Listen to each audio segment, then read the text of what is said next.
Good morning. I'd like to start by thanking my husband, who's a computer genius, who has put this up on YouTube for me because I didn't know how to do it for myself. And another shout out to my sister-in-law who wanted to learn how to do art, but she lives hundreds of miles away. So I said, well, let's give it our best shot and let's see what we can do. And she's been giving me some wonderful feedback about what she feels would be helpful to people. So I've got a plan for today that's going to sound really goofy. It's not going to cost you a lot of money if you want to do this. If you don't want to do it, that's okay too. You're going to need a 99-cent box of Crayola markers, a decent brush. I'll explain why I have these here in a minute. It's a slightly funny story. And some cardstock. This is available at Walmart, office supply stores, whatever. It's a fairly sturdy piece of paper, so it's going to be able to handle a little bit of water. And we're going to be using some water to finish this project. All right, so one of the things that inspired me to do this is that I've been a long-time school teacher, and also run after-school programs and programs for adults, and have a little bit of experience with working with special needs children in a state-run facility through a grant. So I've got a wide range of experience. I love teaching kids because they're very open-minded. They get so excited about what you're doing. They can be a lot of fun. Fun being, yeah, they can teach you a lot. Sometimes they teach you never let them play with the markers unsupervised because they will play dot to dot on the dog. Our beautiful English Springer Spaniel spent about a month being pink because the Crayola markers that my children used to connect the dots on the dog, when I tried to give him a bath, it just ran from red, it turned the dog pink. He was not impressed. But it did teach me a really important lesson. If you're dealing with children, clean up and account for the markers first before you do anything else. Make sure that there aren't any markers on the loose. Okay, so just a word of advice. Oh, here's another one that's going to come in handy, especially if you have kids. If they get marker on something that it does not belong on, you can always use some rubbing alcohol and some cotton balls or paper towels and get that stain out. I wouldn't recommend it for a poor dog, but for hard surfaces or cloth or carpet, it does in fact help.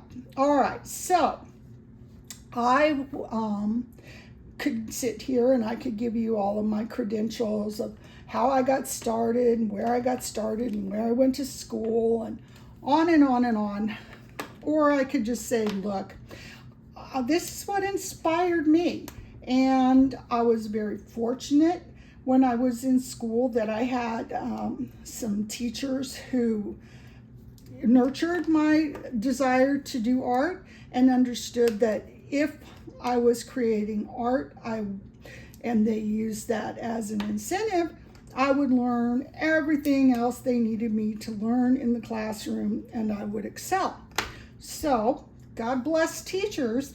All right, so what we're going to do today is show you how to take a simple marker and use it to create something that you would never even think of.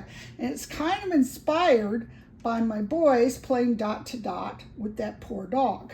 Okay, so a few years went by and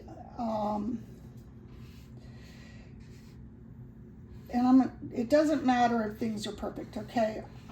It's early in the morning, my brain is still not fully awake.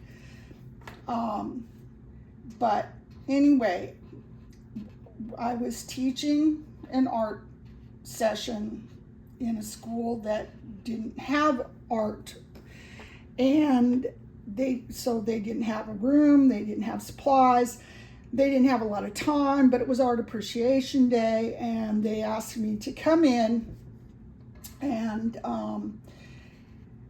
teach 2 sessions of art in the lunchroom between breakfast and lunch and before end of day when they needed to clean up. So, sounds easy. It was one of the most challenging things that I've done, but I remembered that the boys had played dot to dot with that poor dog, and it occurred to me that I could use some of these inexpensive markers, which I ended up purchasing myself, which I didn't mind doing, and then I donated them to the school. If ever you have art supplies that you're not using, please feel free to donate them to your local school, because the art teacher will super appreciate the fact that you gave them these supplies. So I came up with this idea that the kids could take these little brushes that are very inexpensive. We could throw them out at the end of the day, and they could use them along with little pudding cup, empty pudding cups that have been cleaned out, so they could each have their own source of water. The teachers who had markers in their classrooms were encouraged to go ahead and bring those so that we had extra. But we turned the kids loose, and we let them just have a little bit of time to play and learn. And I showed them, oh, look, you can take this, and even after it's dried a little bit, you can still take it and you can move it around and fill it in and make a star. And it will be like magic paint. Well, that was great.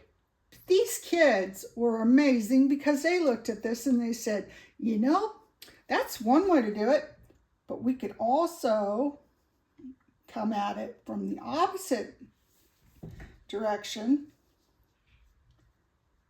and we can make it, the paint come to the other side instead. We don't have to fill it in. We can make what they call it, sometimes some people might say a negative image, positive image, whatever. I don't feel like getting into specific terms for art. It's too early in the morning, and that's not what we're trying to do. We're trying to have some fun, which is why my husband, when he titled my YouTube page, said Roberta's Fun Whatever, he was nice enough to set up for me. And while it may not have been my choice, had I sat and thought about it, I probably would still be sitting and thinking about what to call it, instead of just getting on with it and doing what needs to be done. Now, as you can see, some of the colors bleed more than others. That's something you're going to learn as you play with it. But there is only one way for you to learn how things work, and that is to actually play with it. And not to get all hung up on, oh, I have to be perfect. Oh, it has to be done a certain way. It really just needs to be fun. So again, simple designs, a heart. It doesn't matter if you go on both sides and it bleeds on both sides. That's another alternative. There is nothing to stop you from creating something, as long as you put a little bit of imagination into it and decide to have fun with it. Okay, so Hope this has been helpful to you, and have a really great day.